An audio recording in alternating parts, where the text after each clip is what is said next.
Hello guys, welcome to Pronouncist, your pronunciation guide. Today we will learn how to pronounce the word shown on the screen, investment. Both US and UK have the same pronunciation of this word, investment. Now read the syllables shown on the screen naturally. In. Vestment.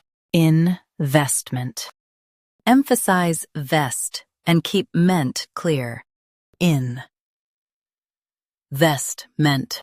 Investment. Emphasize vest and keep ment clear. In. Vestment. Investment. Emphasize vest and keep ment clear. In. Vestment. Investment. Practice repeatedly and you'll soon be able to say this word perfectly. The best way to practice is to repeat the syllable multiple times.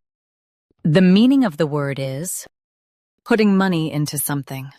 Try repeating this word several times to improve your pronunciation. We post daily videos on useful and commonly mispronounced words to help you speak clearly and confidently. Like this video and subscribe to Pronouncist for more pronunciation guides. Thanks for watching us.